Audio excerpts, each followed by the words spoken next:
கோமப்பேட்டை வாழ் பெரியவர்களே, தாய்மார்களே, இளைஞர்களே, உங்கள் அத்தனை பேருக்கும் வீர முத்தரையர் முன்னேற்ற சங்கத்தின் சார்பிலும் தமிழர் தேசம் கட்சி சார்பிலும் எங்களுடைய வணக்கத்தை தெரிவித்துக் கொண்டு வருகிற ஜனவரி 25 முத்தரையர்களின் அரசியல் அதிகார மீட்பு மாநாடு வரலாற்று ரீதியா நம்முடைய வரலாறு என்னன்னு பார்த்தோம்னா, பேரரசர் பெரும்பெடுக முத்தரையருடைய 1350வது பிறந்த நாளை கொண்டாடி முடித்திருக்கிறோம். 1000 கால வரலாறுக்கு சொந்தமானவர்கள் நீங்களும் நானும். மக்கள் தொகை அடிப்படையில் பார்த்தோம்னு சொன்னா தமிழகம் முழுக்க 1,25,00,000 பேர் ஓட்டு போட தகுதி உடையவர்கள் 80 to 90 லட்சம் பேர். பெரும்பான்மையான சமூகம். தமிழகம் முழுக்க பார்க்க தேவையில்லை. இந்த தொகுதியில 160க்கும் மேற்பட்ட கிராமங்களில நமது முத்தரையர் சமூக மக்கள் பெரும்பான்மையாக வாழ்கிறோம். ஆனா இங்க இருக்க எம்எல்ஏ என்ன சமூகம் அப்படின்னு நீங்க தான் சொல்லணும். அவர்களுடைய சாதி எத்தனை கிராமங்களில் வாழ்கிறார்கள் அப்படின்னு கேட்டா 2 கிராமங்களில் தான் வாழ்கிறார்கள்.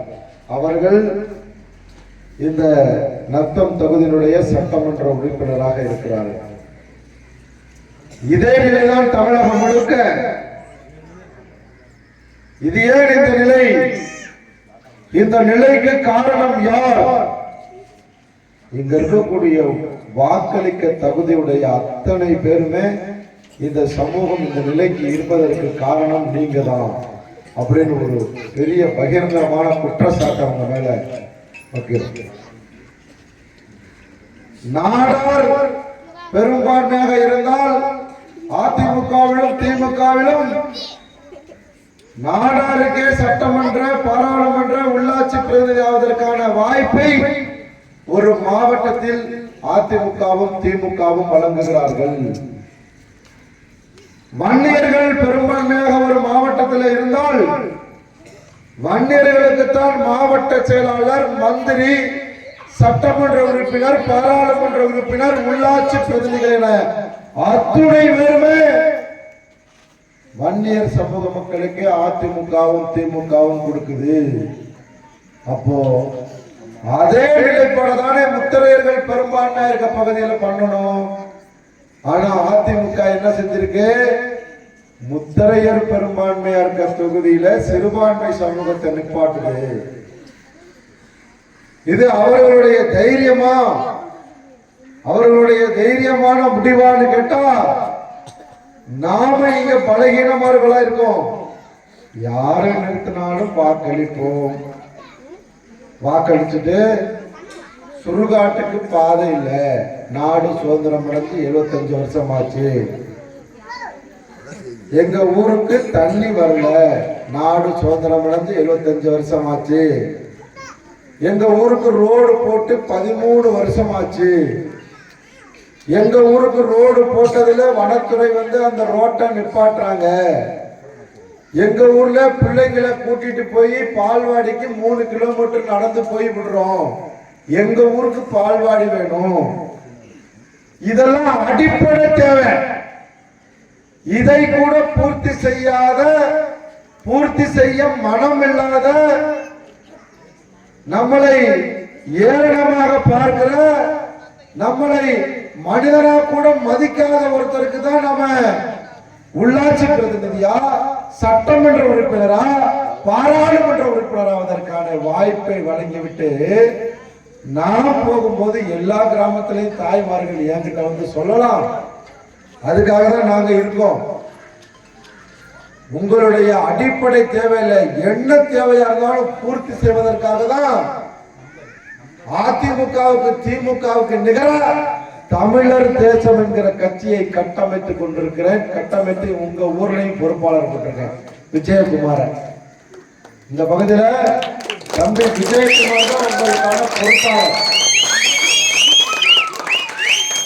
நமக்கான பிரச்சனை வருகிற போது வனத்துறை நம்மால பிடிக்கும் போது, காவல்துறை அத்துமீறி நம்மள்கிட்ட நடக்கும் போது அதிமுக நம்ம பின்னாடி வந்து நிக்கலங்க, திமுக காரங்க நம்ம பின்னாடி வந்து நிக்கலங்க. தமிழர் தேச கட்சியும் வீரமுத்தரையர் முன்னேற்ற சங்கம் தாங்க நிக்குது. தொடர்ச்சியா உங்களுக்காக அவங்க தான் களத்துல நிற்பாங்க, அதை மறந்துடாதீங்க. எப்படி வன்னியர்கள் அவர்களுக்கான ஒரு கட்சியை கட்டமைத்து வைத்திருக்கிறார்கள். அந்த கட்சிக்கு பேர் தான் பாட்டாளி மக்கள் கட்சி. பாட்டாளி மக்கள் கட்சி என்ன முடிவு செய்தோ அதுதான் வன்னியர்களுடைய முடிவு. அதே போலதான் பறையர் சமூக மக்களுக்காக ஒரு கட்சி இருக்கிறது. அந்த கட்சிக்கு பேர் விடுதலை சிறுத்தைகள் கட்சி. அந்த கட்சி என்ன முடிவு பண்ணுதோ அதான் பறையர் சமூக மக்கள் கட்டுப்படுவார்கள். ஆனா நிறைய கிராமங்கள்ல ஊர் அம்பலம் பொதுவானவர். ஊர் அம்பலம் என்பவர் எல்லாத்துக்கும் பொதுவானவர். நிறைய மாவட்டங்கள்ல, இந்த மாவட்டங்களையும் கூட அந்த ஊர் அம்பலங்கள் ஏதாவது ஒரு கட்சியில இருக்காங்க. இது மிகப்பெரிய பேராபத்து. ஊர் அம்பலம் எந்த கட்சியிலும் இருக்கக்கூடாது, சாதி சார்ந்து இருக்கணும். அப்பதான் நியாயமான நேர்மையான முடிவுகளை எடுக்க முடியும். அவங்களே ஒரு கட்சியில இருந்தாங்கன்னா எப்படி அவங்க ஒரு சாராரா மட்டும்தான் பேச முடியும். இந்த மாதிரியான நிலைப்பாடுகள் மாறணும். அதே போல நாம நம்ம பெரும்பான்மையா இருக்கிற இடத்துல நம்ம தம்பிங்க தான் நம்மளை ஆளணும். பஞ்சாயத்து தலைவரா, ஒன்றிய கவுன்சிலரா, மாவட்ட கவுன்சிலரா, இங்க இருக்க தம்பிங்க வரணும். இன்னைக்கு 10-15 காரில் இன்னைக்கு நத்தம் தொகுதி முழுக்க போறோம். எந்த எதிர்பார்ப்பும் இல்லாம 10 காருக்கு டீசலை போட்டுட்டு கூட வரவங்களுக்கெல்லாம் உணவை வாங்கி கொடுத்துட்டு டீயை வாங்கி கொடுத்துட்டு 1 ரூபாய் நான் செலவு பண்ணலைங்க.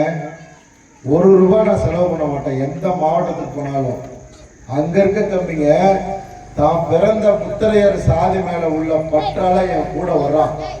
எதிர்பார்ப்பு என்ன தெரியுமா? இந்த முத்தரையர் சமூக மக்களுக்கு எல்லாம் கிடைக்கணும். அரசாங்கத்தினுடைய இலவச வீடுகளை வாங்கி கொடுக்கணும், அரசாங்கத்தினுடைய நலத்திட்டங்களை வாங்கி கொடுக்கணும். நமது கிராமங்கள் எல்லா அடிப்படை வசதிகளோட இருக்கணுங்கிறது மட்டும்தான். நம்ம மக்கள் நல்லா இருக்கணும்யா, அது மட்டும்தான் அவனுடைய விருப்பம், அவனுடைய ஆசை, அவனுடைய கனவு. ஆகையால அந்த தம்பிகளுக்கு நீங்க வாய்ப்பு கொடுக்கணும். தேர்தல் நேரத்தில் எல்லா ஊருக்கும் போனா நாம பெரும்பான்மையா இருக்கோம், சிறுபான்மையார் குறைஞ்ச எண்ணிக்கையில் உள்ள சாதிய பஞ்சாயத்து தலைவர் ஆக்கி வச்சிருக்கோம். எவ்வளவு கொடுமை பாருங்க. இது மாறணும். இதை மாற்றுவதற்காக தான் வருகிற ஜனவரி 25 திருச்சியில, தமிழகத்தினுடைய மத்திய பகுதியாக இருக்கக்கூடிய திருச்சியில முத்தரையர்களின் அரசியல் அதிகார மீட்பு மாநாடு. அரசியல் அதிகாரம் ஒன்று மட்டும்தான் நமக்கான தீர்வு. அரசியல் அதிகாரம்னா நான் பெரும்பான்மை இருக்கிற நான் தான் பஞ்சாயத்து தலைவர், ஒன்றிய கவுன்சிலர், மாவட்ட கவுன்சிலர், சட்டமன்ற உறுப்பினர், பாராளுமன்ற உறுப்பினர். அதிமுகவிலே திமுகவிலே எனக்கு பொறுப்பு கொடுக்காத. அப்படியே முடிஞ்சு போனா கிளை செயலாளர் கொடுப்பேன். வேணாம், நீயே வச்சுக்கோ. நம்ம தம்பிங்க மாவட்ட துணை செயலாளர், ஒன்றிய செயலாளர், மாவட்ட செயலாளர், இங்க இருக்கிற தம்பி மாநில செயலாளர் பூமி அம்பலம், இங்க இருக்கக்கூடிய பிரபு அம்பலம் மாவட்ட செயலாளர், இங்க இருக்க தம்பி விஜயகுமார் மாவட்ட துணை செயலாளர் அல்லது ஒன்றிய துணை செயலாளர். இப்படி எல்லா பொறுப்பையும் கொடுத்து நம்ம மக்களுக்காக வேலை செய்ய அவங்களை அனுப்பியிருக்கோம். அவங்கள பயன்படுத்திக்கங்க. தயவு செஞ்சு உங்களுக்கு ஏதாவதுன்னா சொல்லுங்க. என்கிட்ட நான் வரும்போது எல்லா ஊர்லயும் சொல்றவங்க, இங்க இருக்க பொறுப்பாளர் கூப்பிட்டு இங்க வாப்பா, தண்ணி வரலப்பா 3 நாளா, என்னன்னு கேளுப்பா. திமுக செய்ய மாட்டான், அதிமுக செய்ய மாட்டான், எதிர்த்து பேச மாட்டான், அதிகாரிய பயப்படுவான். நம்ம தம்பிங்க பயப்பட மாட்டான். தெருவிளக்கு இல்லப்பா, ரோடு ரொம்ப மோசமா இருக்குப்பா, சுடுகாட்டுக்கு பாதை இல்லப்பா, எல்லாத்தையும் தம்பிங்கள்ட்ட கேளுங்க. அவங்க உடனடியா மாநில பொறுப்பாளரை தொடர்பு பண்ணி சம்பந்தப்பட்ட அதிகாரிகளை சந்திப்பாங்க. இல்லைன்னு சொன்னா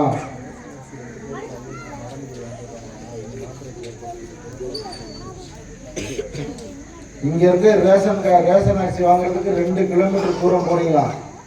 ஒரு பகுதி நேர ரேஷன் கடை இங்க போடலாம், அப்படித்தானே? பகுதி நேர ரேஷன் கடை இங்க போடுவோம். இங்க இருக்கக்கூடிய தம்பிகள் மனு எழுதிட்டு உங்கள்கிட்ட கையெழுத்து வாங்க வருவாங்க. கையெழுத்து போடுங்க.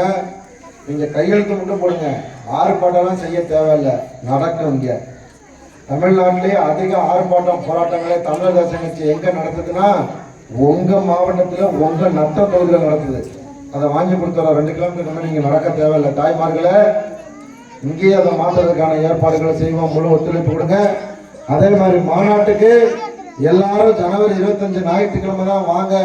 நமக்கான அரசியல் அதிகாரத்தை வென்றெடுப்போம் என்று சொல்லி வாய்ப்புக்கு நன்றி கூறி இந்த நிகழ்வை ஏற்பாடு செய்த அத்தனை தம்பிகளுக்கும் கிராம பெரியவர்களுக்கும் வீர முத்தரையர் முன்னேற்ற சங்கத்தின் சார்பிலும் தமிழர் தேச கட்சி சார்பிலும் நெஞ்ச நிறைந்த நன்றியை தெரிவித்துக் கொண்டு விடைபெறுகிறேன். நன்றி, வணக்கம்.